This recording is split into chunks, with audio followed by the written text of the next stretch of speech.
¿Ya conoces las publicaciones del Centro Olof Palme? Te invitamos a conocer las relaciones internacionales en el siglo XXI. Escrito por Walter Astia Burgos y María Cristina Rosas. En 15 capítulos aprenderás sobre todo lo relacionado entre relaciones internacionales e historia, guerra y paz, geopolítica, teoría, derecho internacional, política exterior, diplomacia, negociaciones internacionales, tratados internacionales, organismos internacionales y muchos temas más. Adquiere ya las relaciones internacionales en el siglo XXI. Envíanos un mensaje a través de nuestras redes sociales para adquirir esta y otras obras del Centro Olof Palme México. Contáctanos hoy mismo.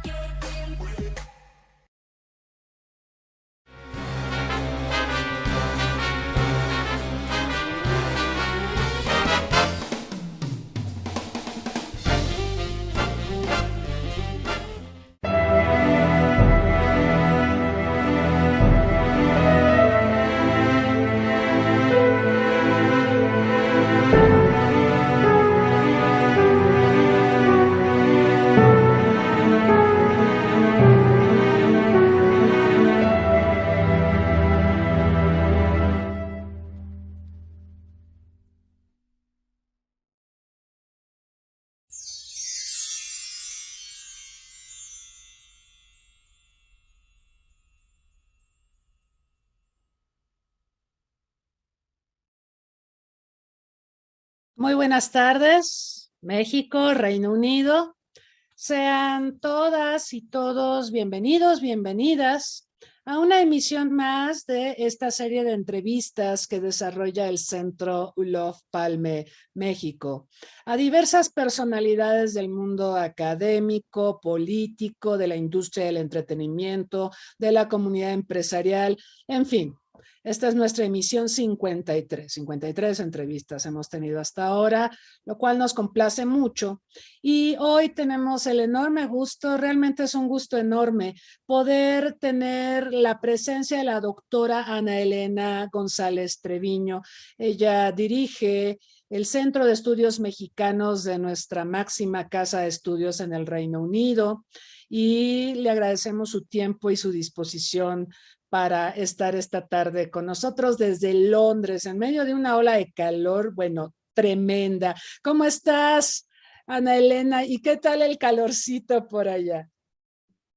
Hola, ¿qué tal, Cristina? Es un enorme gusto para mí estar aquí contigo en estas entrevistas fabulosas que haces. Me siento muy honrada de la invitación. Y sí, en efecto, estamos viviendo una ola de calor sin precedentes. Tantas cosas sin precedentes resultan intimidantes, ¿no? En el Reino Unido, el día de hoy se rebasaron los 40 grados centígrados de temperatura, algo nunca antes visto. En diversas localidades, ¿no? En la ciudad de Londres en particular, la promedio fue 39. Entonces sí estamos viviendo algo alarmante, ¿no? Sí. Sí, para los escépticos del cambio climático, vean estas cosas que siguen siendo llamadas de atención y reclaman que hagamos y nos preocupemos al respecto, ¿no? Tenemos que hacer mucho trabajo como sociedades. Ay, Ana Elena, pero bueno, al margen de estas condiciones climáticas, qué bueno que nos acompañas. Saludo también a quienes están aquí en Zoom y quienes nos están siguiendo vía Facebook Live. Entiendo que también nos están siguiendo a través del portal de la UNAM Reino Unido. Eso nos da mucho gusto. Y bueno, antes de comenzar con esta conversación que sin duda es algo muy grato, quiero mencionarles algunos datos curriculares de nuestra invitada. La doctora Ana Elena González Treviño, como comentábamos, dirige el Centro de Estudios Mexicanos de la UNAM en el Reino Unido. Ella es profesora e investigadora definitiva titular C de tiempo completo del Colegio de Letras Modernas y del posgrado en Letras de la Facultad de Filosofía y Letras de nuestra máxima casa de estudios. Hizo estudios de licenciatura en letras inglesas y maestría en literatura comparada en la UNAM. Realizó también estudios de doctorado en Queen Mary College en la Universidad de Londres. Se especializa en estudios literarios y culturales de los siglos XVII y XVIII historia cultural, colonialismo, traducción y crítica literaria. Tiene en su haber publicaciones prolíficas sobre su área de especialidad. Impulsa proyectos de internacionalización a través de la movilidad estudiantil, la colaboración académica y la difusión de la cultura. Y sobre estos temas vamos a estar conversando con Ana Elena en este proceso de recuperación de actividades académicas y de todo tipo en el marco de la pandemia, que todavía no termina, ¿verdad? Ahí está el acecho, la pandemia. Bueno, pues yo quisiera comenzar, Ana Elena, preguntándote sobre cómo llegamos a tener un centro de estudios mexicanos de la UNAM en el Reino Unido. Creo que esto es fundamental en lo que ha sido el proceso de internacionalización de nuestra máxima casa de estudios. Hace ya algunos años yo, bueno, tenía conocimiento de la UNAM San Antonio, que naturalmente es un lugar para instalar una sede de la UNAM, pues por toda esta migración que históricamente ha habido a esa ciudad, o lo de Chicago, o incluso en Canadá, ¿no? Cuando descubrimos o redescubrimos a Canadá en el marco del Tratado de Libre Comercio de América del Norte. Pero digo, más allá de eso, me parece fascinante cómo hemos visto el desarrollo de sedes en lugares no tan tradicionales, como puede ser Sudáfrica. Hace algunas semanas conversamos con nuestro colega que preside la UNAM Sudáfrica, platicamos también con Adalberto Noyola, que preside a la UNAM en China. Imagínense, en China también tenemos esta maravillosa presencia de la UNAM. Y bueno, en el caso del Reino Unido, Ana Elena, ¿cómo fue el proceso para llegar a tener esta representación tan importante para nuestra máxima casa de estudios? Claro, Cristina, con muchísimo gusto. La UNAM tiene una estrategia de internacionalización basada en el prestigio de las universidades extranjeras que pueda haber, o los lazos en común que se tengan de distintas maneras, ¿no? A través de intercambios o a través de proyectos de colaboración con participación de ambos países. Entonces, el Reino Unido es un destino académico mundial, ¿no? Donde están algunas de las universidades más reconocidas del mundo.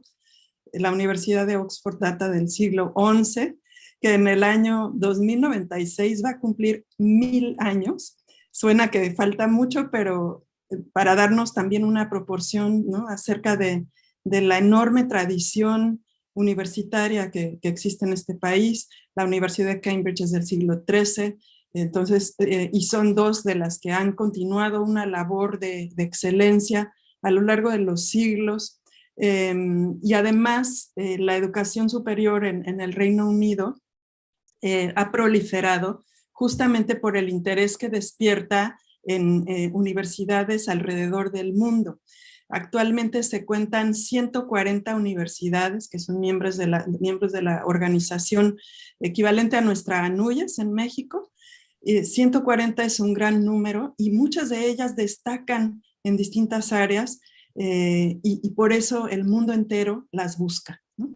Era natural hasta cierto punto, ¿no? Que nuestra UNAM, que ya tenía desde antes mucha colaboración y muchos intercambios con el Reino Unido, deseara crear una sede en la etapa que diría yo de los últimos 10 años, ¿no? En los que se han abierto nuevas sedes en distintos países del mundo, ¿no? Así fue como en el año 2015, que fue el año dual México-Reino Unido, se establece la sede Centro de Estudios Mexicanos UNAM-Reino Unido por un acuerdo entre los dos países y se funda en King's College London, que es una de las mejores universidades de Londres y del Reino Unido también en distintas áreas. Una universidad con la que se tiene una amplia colaboración y que está además ubicada de tal manera que permite el enlace con muchas otras universidades, ¿no? Entonces, ese es un poco, en resumen, la historia de cómo y por qué se fundó UNAM Reino Unido. Y desde 2015, pues ha habido distintos equipos en los que han participado. Yo llegué inicialmente como miembro del segundo equipo y ahora estoy a cargo de la sede desde 2019. y hemos podido apreciar un crecimiento en las actividades, una consolidación de nuestras colaboraciones con distintas instancias y sobre todo insertarnos en este ámbito tan cosmopolita, realmente de gente de todo el mundo, ¿no? Uh-huh. Fascinante. Es verdad, el Reino Unido es una opción para estudiantes mexicanos para hacer posgrados. Un miembro distinguido del Centro Olof Palme justamente va a hacer un posgrado en King's College, entonces por allá seguramente pasará a saludarlos. Pero es verdad, digamos, como opciones de estudios en el extranjero, el Reino Unido siempre ha figurado. Recordamos también toda esta cuestión de acreditación del dominio del idioma inglés, que Gran Bretaña tiene sus propios criterios, y la colaboración que tenemos tan estrecha con el Consejo Británico, ¿no? Entonces, creo que ese es un tema que también explica todo este acercamiento que ha tenido la Universidad Nacional con ese país. Tú llegaste en 2019 a la jefatura de este proceso. De 2019 para acá, pues han pasado muchas cosas y no puedo dejar de preguntarte cómo has vivido la pandemia y cómo ha impactado esto en las actividades del Centro de Estudios Mexicanos. Sí, pues aquí como en todas partes fue un proceso durísimo, porque todo el trabajo que nos costó construir un público, construir una presencia, se vio cortado de tajo, ¿no? Entonces, pues empezamos a utilizar la imaginación, pensando creativamente los modos de crear vínculos a través de, a través de eventos virtuales. Y la verdad es que descubrimos un mundo que sigue floreciendo, o sea, viendo las bendiciones, ¿no?, de la pandemia, realmente las facilidades que nos brinda, eso que no nos gusta mucho, pero que sí tiene sus ventajas, que es la internacionalización en casa, es la internacionalización virtual. Realmente se descubrió como un recurso muy interesante para la construcción de la confianza entre los dos países, para que las comunidades de distintas disciplinas se pudieran conocer por primera vez, para que nuestros estudiantes tuvieran, aunque sea esta probadita virtual de una experiencia internacional, que esperamos que ahora que se reanudan las actividades presenciales, esa semillita pueda germinar en el ánimo de viajar, ¿no? Tanto de un lado como de otro, ¿no? Tanto de un lado como de otro. Entonces sí desarrollamos un modelo, bueno, varios modelos de actividades, algunos netamente académicos, seminarios binacionales, en colaboración con distintas instancias de la UNAM y en distintas disciplinas de varias universidades dentro del Reino Unido, y que tienen como esta participación tanto de profesores como es decir, no solo un profesor por país, sino varios integrantes del cuerpo académico que asistieron y siguen asistiendo, de hecho, a estos seminarios binacionales, como de estudiantes, ¿no? Tuvimos uno de neurociencias, otro de tecnología, de biomateriales, y para este año tenemos uno que suena muy prometedor con la Universidad de Nottingham acerca de ingeniería aeroespacial, que haremos en colaboración con la Inés Juriquilla, y estamos muy, muy interesados en esto, ¿no? También se desarrollaron otros modelos porque posiblemente estás enterado, lo digo también para el público en general, otra misión de las sedes es la difusión de la cultura mexicana. Entonces, ahí hemos trabajado intensamente con un grupo de investigación del Instituto de Investigaciones Estéticas para hacer ciclos de conferencias, distintos módulos que se llaman Tlaloc, el jaguar y la serpiente, acerca de arte y arqueología en la América indígena, con participación de gente de la UNAM, pero también de otras instituciones mexicanas, como el Instituto Nacional de Antropología e Historia, otras universidades de Centro y Sudamérica. Tenemos ya la participación de un investigador salvadoreño, de 2 investigadores salvadoreños, de un guatemalteco, y vamos hacia el sur, ¿no? Hacia Ecuador, hacia Perú. Entonces, esto lo difundimos entre la comunidad británica, pero gracias a la facilidad de los medios digitales, hemos contado con participantes de 40 países, realmente asistentes, me refiero a asistentes, y esos son los que se contabilizan, porque también las redes tienen una vida propia y se siguen las reproducciones llevando a cabo, y esto nos permite tener un alcance mayor, ¿no? Entonces, esos han sido algunos de los casos de éxito que tenemos. Tenemos muchas anécdotas, muchas vivencias, muchos aprendizajes derivados de este paso a lo virtual, a la virtualidad. Y ahora estamos viviendo el regreso a la presencialidad, que se perfila híbrido, ¿no?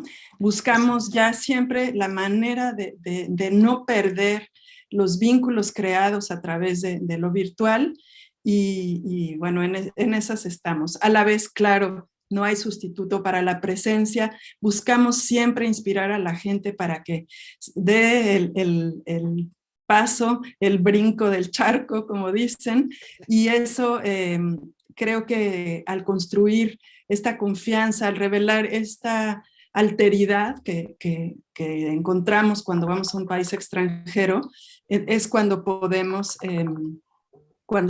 de mejor manera esperar que la gente se anime, ¿no? Entonces un poco ha sido la idea.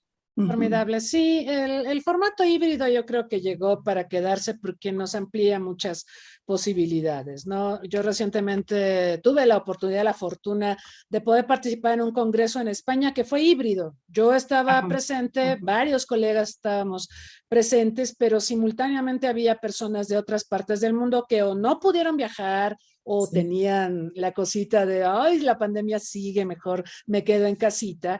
Pero yo creo que este formato se queda, nos permite ser más inclusivos. Paradójicamente, nos permite tener una mayor afluencia, ¿no? Tanto de ideas como de públicos y demás, como está ocurriendo justamente ahorita en esta conversación. Ana Elena, ¿qué tanto apetito hay para México, para la cultura mexicana, para el español? Porque digo, mencioné en el inicio el Consejo Británico fue deliberado porque pues el Consejo Británico hace un gran trabajo en lo que es la promoción de la cultura, la lengua, la certificación del dominio de la lengua para el Reino Unido. En este sentido, pues te pregunto, ¿cómo andamos en la enseñanza del español? ¿Qué tan popular es la enseñanza del español nuestro, no el de España? Que es diferente, con todo respeto y cariño lo digo, tengo grandes amigos allá, pero sabemos que somos diferentes. ¿Cómo ves el apetito británico para México? Bueno, son muchas los puntos que me gustaría comentar. A ver, sí, el español es una lengua inmensamente popular en el Reino Unido. De hecho, está desplazando al francés y al alemán, que eran las lenguas que más se estudiaban en las escuelas, o sea, antes de la universidad y dentro de las universidades. Pero por razones geográficas obvias, predomina el español de España, ¿no? Entonces, eso, así como en México, ¿no? Muchos aprendemos el inglés de Estados Unidos, sobre todo, también un poco de Canadá. Así aquí, el español que se habla, sobre todo a nivel académico, es el español de España. Sin embargo, hay un gran interés en encontrar otros lugares en donde se habla español. Como que se está cayendo en la cuenta de que el español pone al alcance la comunicación con, no recuerdo ahora, no tengo el dato de los cientos de millones de hablantes que tienen el español como lengua materna, ¿no? Entonces la diversidad en ese sentido resulta muy atractiva en el contexto británico. Al mismo tiempo, quisiera comentar algo acerca de la presencia de mexicanos en el Reino Unido. Datos consulares indican que hay aproximadamente 14,000 mexicanos en el Reino Unido, lo cual es una cifra que se ha disparado en años recientes, a partir del siglo XXI, y suena que es muy grande, ¿no? Pero si la comparamos con la cantidad de españoles que hay en el Reino Unido, tenemos 164,000 españoles en el Reino Unido, ¿no? Por otra parte, también existe una gran afinidad entre el Reino Unido y España, porque constituye tradicionalmente, antes de hoy, el lugar de veraneo preferido por el Reino Unido, ¿no? Y así se calcula que hay 250,000 británicos en España, ¿no? Comparado con, según las cifras que encontré, 3,500 británicos en México, ¿no? Creo que el país latinoamericano con más población británica es Chile. Tenía más de 70,000 británicos. También ahí hay razones históricas, ¿no? Coyunturas importantes. Entonces, bueno, ese es un poquito el contexto, ¿no? Al mismo tiempo, hay que decir que yo les hablé hace un momento de la presencia internacional de gente de todo el mundo en el Reino Unido. Sin embargo, en el ámbito universitario hay una nación que predomina, la que constituye un porcentaje altísimo de los estudiantes internacionales. Aquí, paréntesis, las universidades británicas tienen 60-70% de población extranjera, y esto se refiere tanto a los estudiantes como a los académicos, como a los administrativos. O sea, todas las partes que son indispensables para constituir una universidad son internacionales, ¿no? Entonces, eso es muy importante. Pero la población estudiantil predominante en el Reino Unido, extranjera, procede de China. Esto es un fenómeno sumamente interesante. El gobierno chino invierte fuertemente en la internacionalización de sus estudiantes, y por eso hay una muy importante población de estudiantes chinos. Algunos regresan, otros se quedan, como siempre, pero dado este fenómeno, varias universidades británicas han abierto sucursales, llamémoslas así, ramas, en China, en territorio chino, o en otros países de Asia, pero sobre todo en China. Pero también las universidades británicas aquí, sus departamentos de internacionalización me han expresado de maneras muy gentiles que les gustaría diversificar la procedencia de sus estudiantes extranjeros. Y ahí es donde hay una oportunidad para México, ¿no? Sí. Claro. Ay, has tocado una gama de tópicos que me parecen fundamentales. Bueno, primero esto de que el español ha rebasado al francés y al alemán, que son países europeos, es digno de mención. La cercanía con España, pues claro, es geográfica, pero también cultural, turística, esparcimiento, en fin. España hace un gran trabajo con sus 40 y tantos millones de habitantes. Yo creo que ahí hay una ventana de oportunidad para México, somos 130 millones. Somos el país hispanoparlante más poblado del planeta Tierra. Entonces ahí hay un nicho de oportunidad que deberíamos de aprovechar. No lo mencionaste, pero pues va implícito. El Instituto Cervantes, el trabajo que hace el Instituto Cervantes. Hace algunos meses yo conversaba con la que en ese momento era nuestra embajadora en Rusia, Norma Pensado, y me hablaba de que la difusión del español en Rusia se hacía a través del Instituto Cervantes. Yo decía, bueno, muy bien por el Instituto Cervantes y por España, pero no dejo de sentir un poquito de tristeza de que esto no lo haga un consorcio mexicano o una comunidad donde la UNAM estuviera involucrada. Fíjate, el otro día entrevisté también a Bruno Figueroa, nuestro embajador en Corea del Sur, y él decía que era muy importante buscar la manera de crear nuestro propio Instituto Cervantes, ¿no? Para promover el aprendizaje del español mexicano. ¿no?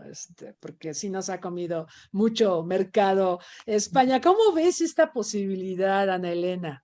Sí. Bueno, sí, en realidad era la segunda parte. Lo que pasa es que me inspiraba y me importaba comentar Claro.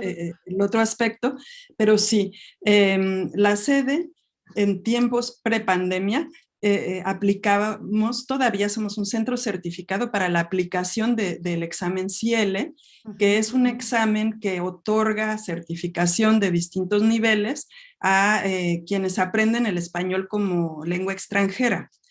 Y en esto colaboramos estrechamente con el Instituto Cervantes de Londres. Son nuestros aliados, ¿no? Y también ellos tienen una presencia ya de varias décadas en el Reino Unido, en particular en Londres, pero también tienen una sede en Manchester y son muy impulsores de la colaboración, no solo con México, sino con todos los países latinoamericanos o de habla hispana, ¿no? Entonces, es una presencia muy importante. Ahora, el modelo del Instituto Cervantes es muy similar al del Consejo Británico y es una inversión del gobierno español que está convencido de la importancia de hacer una labor de este tipo, ¿no? De capacitar gente para la enseñanza del español en el ámbito extranjero, no solo en el ámbito universitario, pero también en el ámbito universitario, y es una política impresionante. Tienen decenas, si no es que más, de sedes en el mundo entero. Nuestro país, México, no tiene un modelo similar, pero las sedes de la UNAM, con toda la modestia, ¿no? de la que es capaz la UNAM con muy poquitos recursos, está impulsando ese tipo de actividad, ¿no? Entonces, sí, hay muchísimo interés. Yo creo, estoy de acuerdo con lo que dices, podríamos alimentar, ¿no? este proyecto, que es de hecho como nacen en sus orígenes las sedes de la UNAM en el extranjero para la difusión de la cultura y también invertir en la formación de personal capacitado para adaptarse a vivir en un país extranjero y también para tener la formación adecuada para enseñar nuestra propia lengua, ¿no? Con términos muy específicos de cada contexto, ¿no? Entonces, sí, el Centro de Estudios Mexicanos UNAM Reino Unido es un centro aplicador del CIELE. Hasta ahora no hemos podido revivir, es de las cosas que tenemos pendientes, pero sí tenemos interés en hacerlo. Y sorprende mucho también los lugares en donde se formaron las personas que asisten a tomar el examen. Y esto lo puedo comentar, aunque sea una experiencia anterior. Podían presentarse, por ejemplo, personas nacidas en países africanos que habían aprendido español en Cuba. Entonces, ahí se ve una triangulación muy interesante que nos lleva de África a Cuba y después al Reino Unido. Entonces, son los tránsitos culturales que me parece que debemos estar muy atentos para observar, y porque los flujos del mundo globalizado son magníficos y hay que ver por dónde vienen, ¿no? Entonces, bueno, ese es un poco lo que te puedo comentar en ese sentido. Y por otra parte, tenemos herramientas adicionales que son muy útiles y de gran interés y las difundimos entre las distintas universidades, como la plataforma de podcast que se llama Descarga Cultura, que es una plataforma de la UNAM en donde se difunde el arte y la literatura y muchos otros temas de México, con el español de México, en voces muchas veces de los autores mexicanos. También hay de las distintas variantes del español de otros países hispanoparlantes, y también está la presencia de las lenguas indígenas, que eso también despierta muchísimo interés en la actualidad. Tanto, por ejemplo, producción literaria de poesía en lenguas indígenas, con su traducción al español de México. Eso también es una de las betas que ofrecemos y difundimos a través de Descarga Cultura, que es una herramienta que si no la conocen se las recomiendo ampliamente, aunque sean hispanoparlantes. O sea, no está diseñada como una herramienta de enseñanza de lenguas, pero sí para muchas personas puede ser de mucho interés de todos modos, ¿no? Uh-huh. Yo deseo que quienes están viendo esta transmisión, y por cierto les reitero la invitación a formular preguntas y comentarios para nuestra invitada, tomen nota de esto tan importante que acaba de mencionar Ana Elena, que es que en el caso de España ha sido una política del Estado español, decidida con presupuesto, mucho dinero, ¿sí?, para impulsar a los institutos Cervantes. Eso es algo que nos falta a nosotros. México es una potencia cultural, eso es ineludible. Y esto de Descarga Cultura que menciona Ana Elena, pues se puede hacer precisamente porque tenemos cultura para aventar para arriba, ¿no? Sin embargo, sí falta una mejor estructuración de lo que sería una política de promoción y posicionamiento de México a través de su cultura. Esto que ahora llamamos poder suave y que puede resultar crucial para que los países puedan posicionarse en las relaciones internacionales. Ana Elena hablaba hace un momento de China. China tiene una política de Estado, tiene los institutos Confucio, envía a sus estudiantes a todas las universidades del mundo a aprender las lenguas de los diversos países del mundo, pero aparte está posicionando al mandarín, que no es una lengua tan sencilla. Sin embargo, tenemos millones de personas en todo el planeta aprendiendo mandarín, y con esto China también va creando un apetito para su cultura, para el comercio con esta nación, para entender mejor a este país que a veces nos cuesta trabajo por ser otra cultura, por tener otro tipo de tradiciones y demás.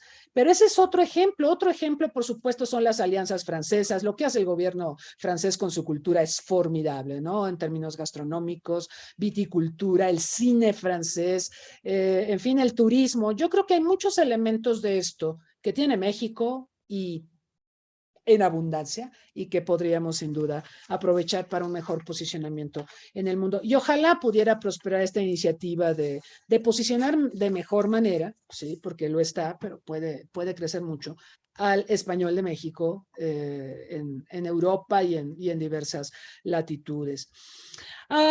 Bueno, yo te quiero preguntar cuáles son los planes. Ya nos esbozaste algunas actividades que se están retomando ya con pandemia, pero digamos a futuro, en un horizonte, no sé, de 5 o 10 años, ¿cómo observas que puede evolucionar el Centro de Estudios Mexicanos en el Reino Unido? Bueno, las metas de un centro de esta naturaleza tienen que ser a mediano y largo plazo, porque se tiene que construir también una confianza y una presencia, ¿no? En este caso, en el Reino Unido. Entonces, hay ciertas tendencias de la educación superior que irán conduciendo, ¿no?, las actividades que se realicen a corto y largo plazo, ¿no? El Reino Unido tiene, bueno, están por un lado las metas de desarrollo sostenible de la ONU, que están también como un eje dentro de pues los organismos otorgadores de financiamiento, y de alguna manera eso privilegia ciertas áreas que son las que tendrán prioridad, ¿no?, para recibir financiamiento, por ejemplo, para estudios de doctorado, para colaboración en proyectos, colaboración internacional, ¿no? Y por el otro lado está la meta de la internacionalización integral. Varias universidades británicas tienen esta muy ambiciosa meta de lograr que el 100% de su comunidad tenga alguna experiencia internacional, casi que ir a la universidad sea tener una experiencia en el extranjero, incluya, ¿no?, tener una experiencia en el extranjero. Porque el conocimiento no conoce fronteras, el conocimiento se desborda y naturalmente se trascienden las limitaciones de las fronteras políticas, ¿no?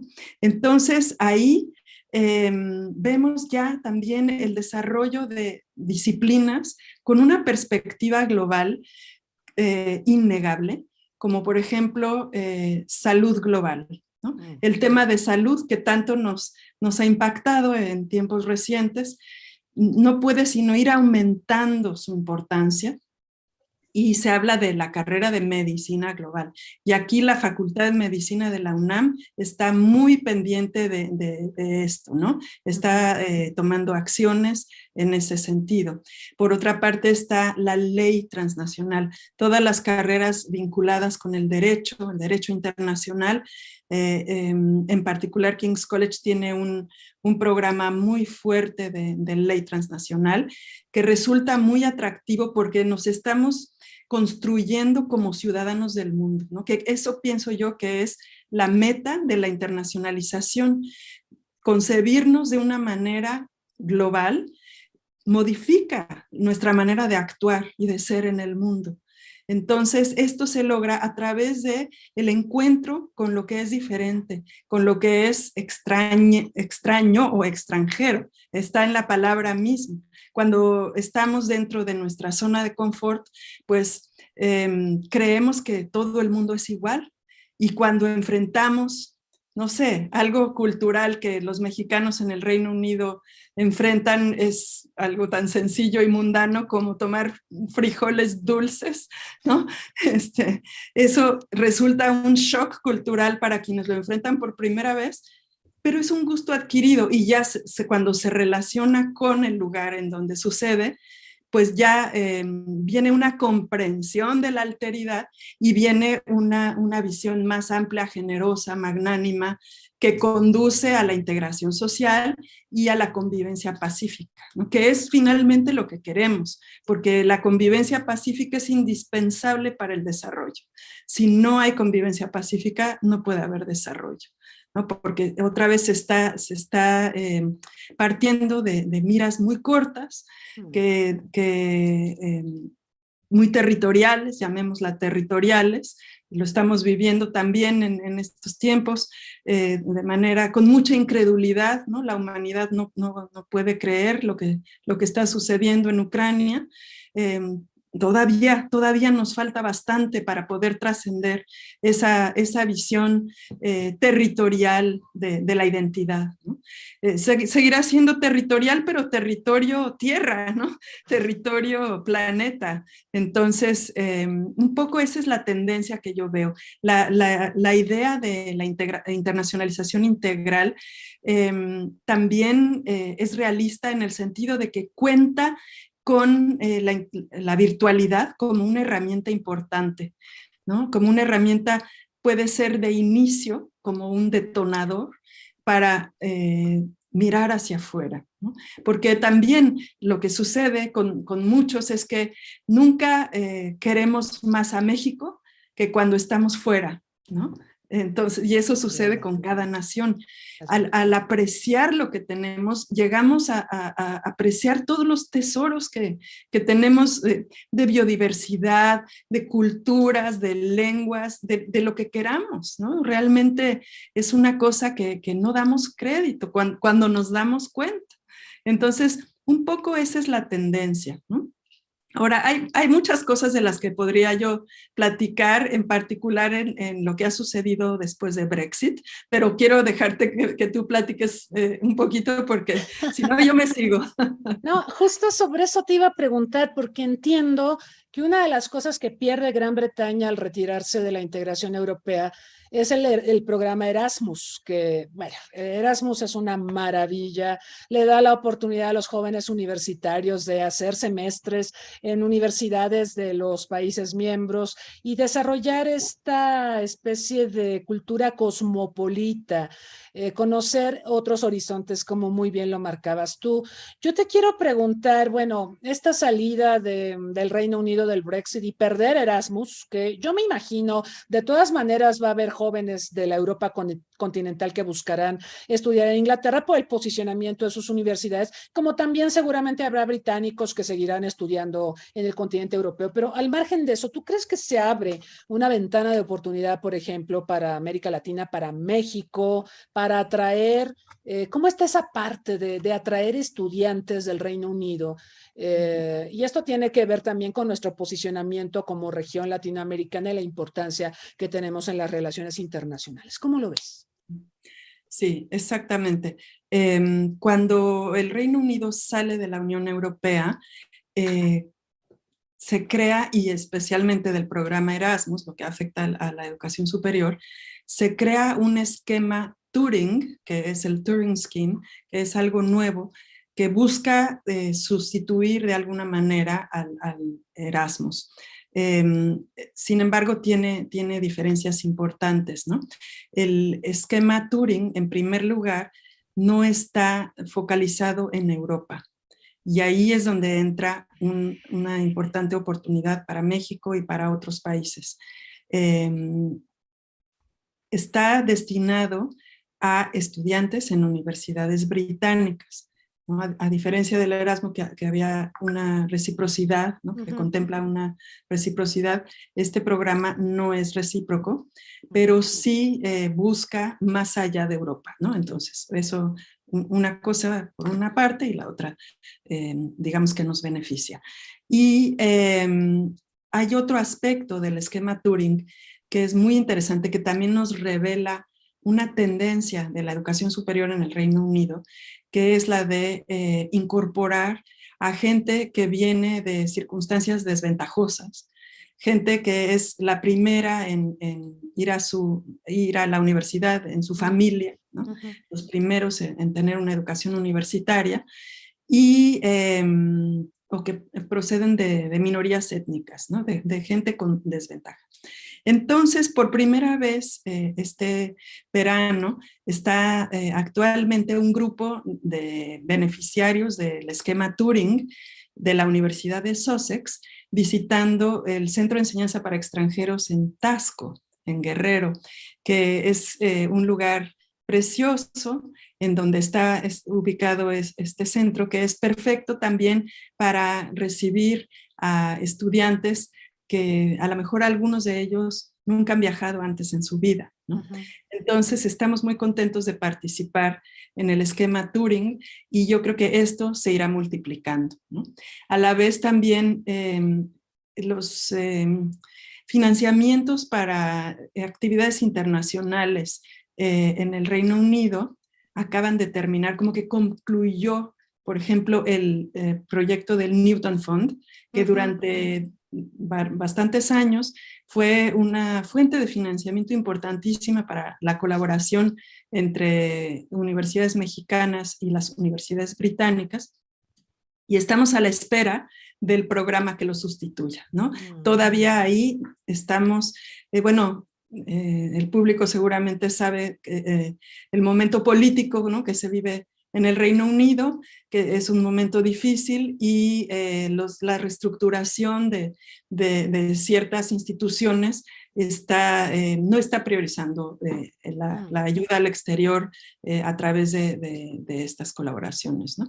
Entonces estamos a la espera, pero seguramente esperamos que pueda surgir un programa alternativo, ¿no? que cumpla esa misión de dar apoyo a la colaboración de la investigación entre nuestras dos naciones, ¿no? Por otra parte, el Consejo Británico tiene algunos proyectos de becas nuevos, como la beca GREAT, ¿no? que es a través de colaboraciones con universidades específicas que ofrecen a veces un lugar, por ejemplo, en Derecho, otro lugar en Biología Marina, y así como muy a cuentagotas, pero ahí están, ¿no? Algo es algo, podemos decir, ¿no? Y también ofrecen unas becas para mujeres en la ciencia, en lo que se conoce como STEM, ¿no? Ciencia, tecnología, ingeniería y matemáticas, y esas becas también nos marcan una tendencia muy clara de favorecer la incorporación de las mujeres a la ciencia, ¿no? Entonces, eso se ve más o menos a raíz de lo que comentábamos. Excelente, excelente. Qué bueno que lo mencionas porque también en otros tiempos hemos sabido de que hay varias ofertas de becas que no se conocen y se pierden, ¿no? Entonces es muy importante conocer todas estas opciones que existen, digo, a pesar de los vaivenes políticos, a pesar de que Boris Johnson ya se va y el tema cultura no es, o cooperación en educación no es la máxima prioridad. Pero fascinante también esto que nos comentas de Turing y de cómo el haber abandonado a la Unión Europea sí trae perjuicios realmente, hablando de un sector muy concreto, el educativo para la Gran Bretaña, porque este esquema no es recíproco, efectivamente. Te pregunta Ana Vera, que si pudieras detallar la cooperación que se da entre el Centro de Estudios Mexicanos de la UNAM en Reino Unido y la Embajada de México en el Reino Unido, porque dice que ella ha vivido en España y ha visto una actividad muy, muy importante de la embajada con instituciones en Madrid. Sí, así es. La Embajada de México en el Reino Unido también es de nuestros principales aliados. Tenemos una colaboración muy estrecha en las áreas de educación y cultura, así como con el consulado, ¿no? Y esto también nos habla de la manera en que está integrada la comunidad de mexicanos en el Reino Unido. Tenemos la Red Global de Mexicanos en el Exterior y tenemos asociaciones de gran tradición como la British Mexican Society, que acaba de cumplir 80 años, y nosotros fuimos los anfitriones de esta celebración con la presencia de 5 ex embajadores y un Royal Patron. Fue un evento muy significativo. Y sí, con la embajada, por ejemplo, uno de los eventos más bonitos que hemos realizado se refiere a las mujeres, ¿no? Esto fue con la sección consular, tanto de México como de Brasil, fueron las impulsoras de lo que les voy a contar en un momento, porque desafortunadamente ambas partes escuchaban o escuchan con lamentable frecuencia casos de mujeres latinoamericanas que se habían casado con algún hombre que vive en el Reino Unido, no digo exclusivamente británicos porque hay de muchos países, y padecían violencia doméstica, ¿no? Entonces, hay numerosas organizaciones de apoyo a mujeres latinoamericanas que padecen violencia doméstica en el Reino Unido, lo cual nos habla de la gravedad del problema. Y entonces realizamos un evento con todo el cuerpo consular latinoamericano para difundir los derechos de las mujeres migrantes en el Reino Unido, ¿no? Entonces ahí tuvimos la participación de representantes de estas organizaciones de apoyo a mujeres latinoamericanas. Hubo una representante de la UNAM que tiene el proyecto de mujeres y migración, ¿no? Y también hubo una representante del gobierno británico, una Member of Parliament, una parlamentaria, que es la encargada de temas de género, ¿no? Entonces, ese fue un evento muy bonito, muy vistoso, ¿no? Que además de convocar a mucha gente, demostró la unidad latinoamericana y más allá, ¿no? Porque estaban también representantes de embajadas, recuerdo en particular la embajada de Croacia, ¿no? Entonces, ese es un ejemplo de las colaboraciones. También hemos organizado exposiciones, conciertos, presentaciones, mesas redondas, presentaciones de libros, muchas actividades. Tenemos la fortuna de colaborar de manera cercana con la embajada. Y bueno, con los otros grupos que mencioné, que hay varios más, pero sí, es muy importante la colaboración con ellos. Sí, por supuesto, porque pueden hacer sinergias y se complementan las actividades y objetivos de todos ustedes. Te pregunta Raúl Cisneros desde Facebook, ¿qué hacer frente a los estereotipos que existen en el Reino Unido sobre los mexicanos? Sí. Eso es muy importante y es una de las cosas que les he dicho a los chicos. Hemos reanudado nuestro programa de verano Puma, que es un curso de inglés y cultura británica organizado por King's College en colaboración con la sede. Y una de las cosas que les digo yo a los muchachos es que cuando ellos viajan se convierten en embajadores de nuestro país y que está en sus manos cambiar el estereotipo que se tiene casi siempre negativo acerca de nuestro país, ¿no? Ir en contra de las series de Netflix y las series de otras partes en donde se retrata de una manera nefasta, ¿no?, a los mexicanos, a través de la educación superior, a través de nuestra presencia, de las investigaciones de punta, ¿no?, que se realizan realmente en nuestro país, que estamos al mismo nivel en muchas cosas, con menos recursos además.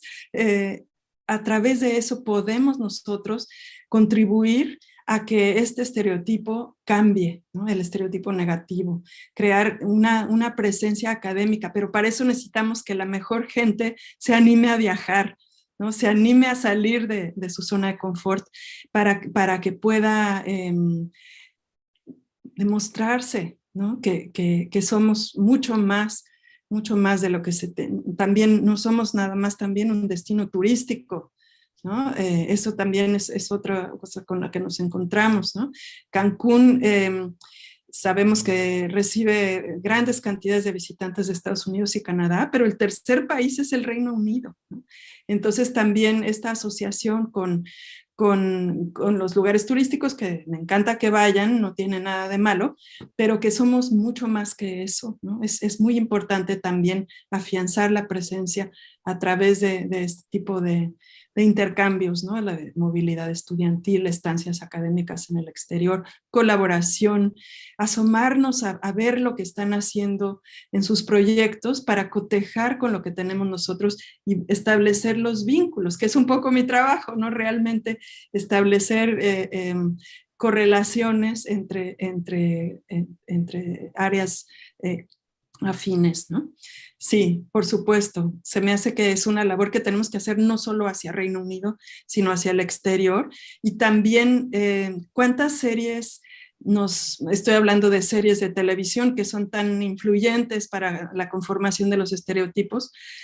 ¿Cuántas series no se producen en el Reino Unido que nos hablan del estereotipo británico de una manera positiva, ¿no? Claro. Se saben hacer muy bien su propia propaganda. Entonces, no sé si debamos hacer lo mismo o de nuestra manera muy particular, también hacernos un poco de buena propaganda nosotros, ¿no?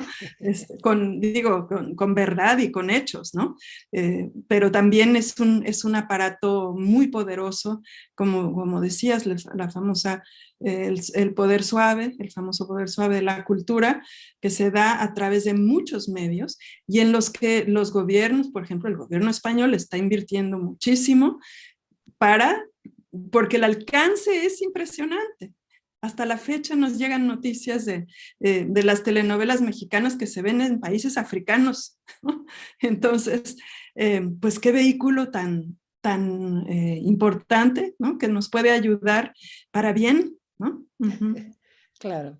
Tanto que criticábamos a Televisa antes y decíamos, es que la historia de la chica pobre que conoce al rico y triunfa en la vida, ya chole con eso. Y esa es la imagen que vendemos al mundo. Pero era finalmente posicionamiento de México, ¿no?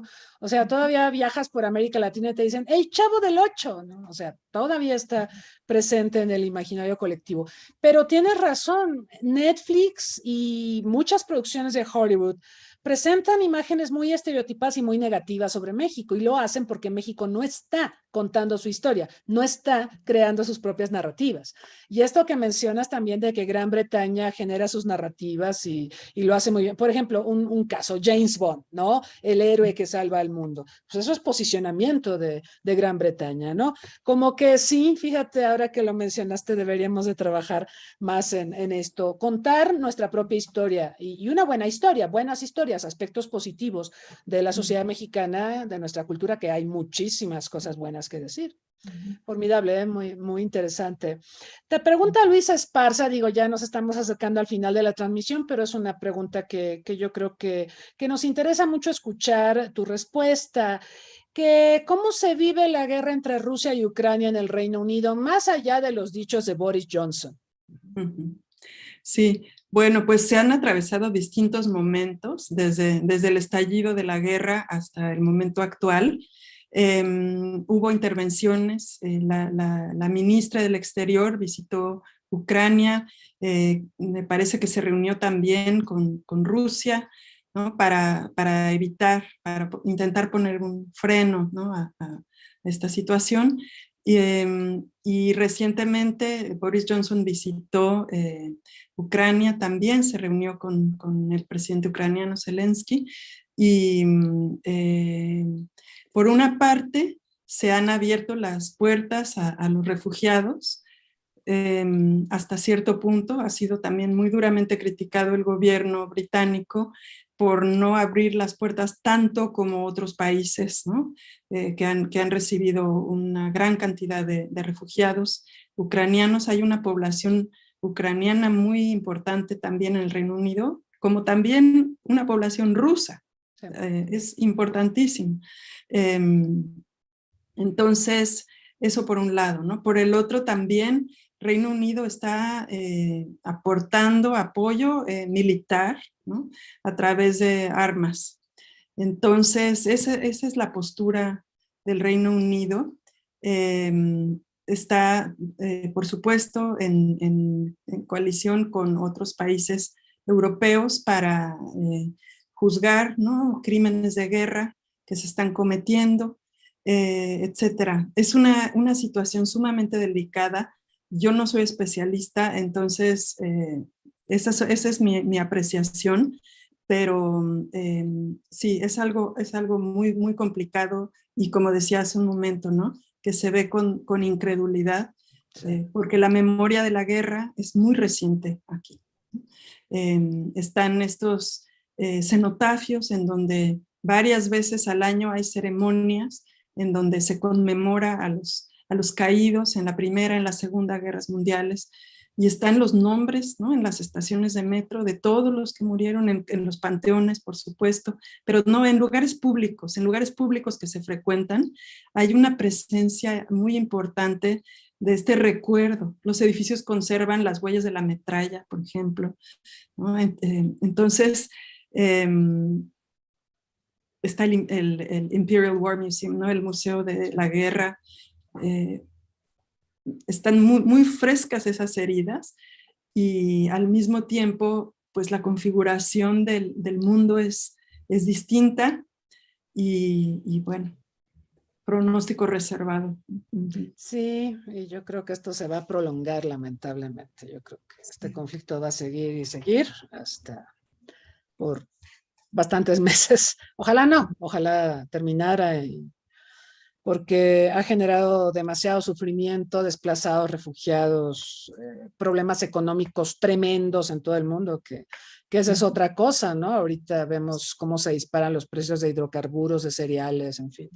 Sí, muy, sí, muy se terrible. hablaba mucho de Ucrania como el granero de África, ¿no? Y los problemas de hambre que se empiezan a vivir ya en África por la falta de abasto, ¿no? Entonces, aquí también una vez más vemos lo interconectados que estamos ya y no puede haber marcha atrás, ¿no? Estamos viviendo la globalización, entonces tenemos que aprender a convivir pacíficamente. Sí. Sí, totalmente. Pues mira, se nos acaba el tiempo, pero sí te quiero preguntar un poco sobre el verano Puma, lo mencionaste. Digo, ahora ya es presencial, esa es una buena noticia. También nuestro colega en Sudáfrica nos decía, sí, ya por fin vamos a volver a lo presencial. ¿Cómo podríamos? Porque el público que tenemos aquí, tenemos a estudiantes también de relaciones internacionales que sin duda podrían tener una experiencia preciosa, bueno, y no solo ellos, sino también de otras especialidades, en un verano Puma. Cuéntanos cómo se estructura y qué hay que hacer para poder acceder a esta experiencia. Sí, con mucho gusto. El Verano Puma es una convocatoria anual que se publica por ahí de enero o febrero para un curso de inglés intermedio y de cultura británica, ¿no? Los requisitos son presentar un certificado de dominio del nivel requerido eh, y ser mayor de edad, ¿no? Tienen que ser mayores de edad. El curso lo imparten profesores de King's College London, incluye visitas guiadas a distintos museos o distintas zonas de la ciudad, ¿no? Es un curso muy bonito, pero quiero decir que no es lo único que se puede hacer en ese plan.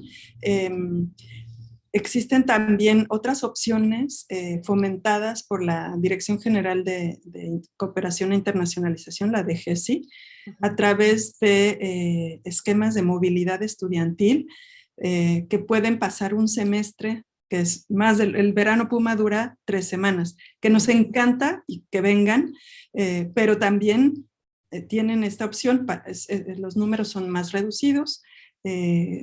Por ejemplo, Verano Puma actualmente tenemos 23 estudiantes y de movilidad llegan 2 o 3, ¿no? Entonces, nada más que se sepa eso. A King's, llegan algunos otros a otras universidades con las que se tiene convenio. En la actualidad, la UNAM tiene convenio con 21 universidades británicas y para distintas finalidades, ¿no? Entonces, están las estancias de movilidad, que son semestrales, están estancias de iniciación a la investigación, que para eso les recomiendo contactar a la sede, porque en el Reino Unido son muy complicados y casi no se permiten de licenciatura, prefieren las de doctorado, pero bueno, nos pueden contactar y les podemos informar. Y también estamos entrando, gracias a la flexibilización del programa de titulación por estancia en el extranjero, PITAE, también se publica la convocatoria en DGESI, estamos entrando a él el próximo mes de septiembre. Entonces, esas son algunas de las opciones que tienen para viajar. De todos modos, nos interesa que si hay algunas personas, ya sea estudiantes, académicos, que por azares del destino visitan Londres, siempre les daremos la bienvenida en la sede y ahí también les podemos informar de algunas de nuestras otras actividades y oportunidades, ¿no? Estupendo, Ana Elena. Y bueno, pues para terminar, ¿algún mensaje final que nos quisieras transmitir? Me gustaría insistir en el tema de la ciudadanía global. Me parece que entre más reflexionemos acerca de nuestra posición en el mundo, más probabilidades tenemos de adaptarnos al cambio y de convivir pacíficamente, ¿no? Ese es el mensaje con el que me gustaría dejarlos para reflexionar. Food for thought. Muchas gracias, muchísimas gracias, Cristina. Muchas gracias, Ana Elena. Ha sido un placer, un gusto enorme escucharte, conocer más de las actividades de nuestro Centro de Estudios Mexicanos de la UNAM en el Reino Unido, pero además todo lo que de una u otra manera, directa o indirectamente, se relaciona con ello, las actividades que desarrolla y por supuesto, este mensaje final que suscribo ampliamente.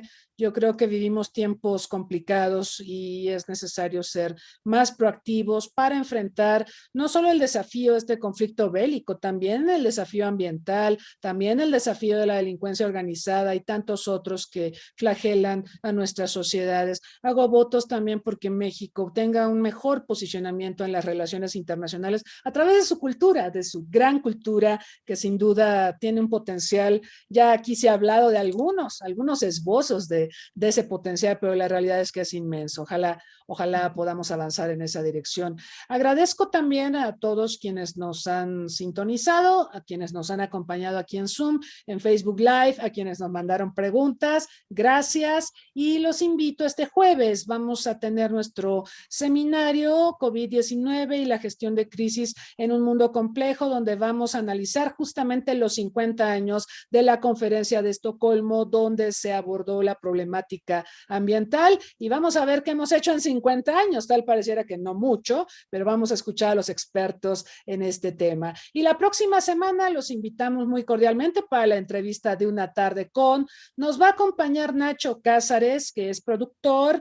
Él pues produce películas como las de Huevo Cartoon, que ustedes conocen. También ha dirigido otras producciones. Vamos a conversar con él sobre lo que ha sido la industria del entretenimiento en pandemia y cómo se ha dado todo este proceso de recuperación que sin duda tampoco ha sido sencillo. Los invitamos a que nos acompañen y sin más, les deseamos una linda jornada. Gracias nuevamente, Ana Elena. Saludos hasta el Reino Unido, a Londres, y gracias a todos por acompañarnos. Hasta la próxima.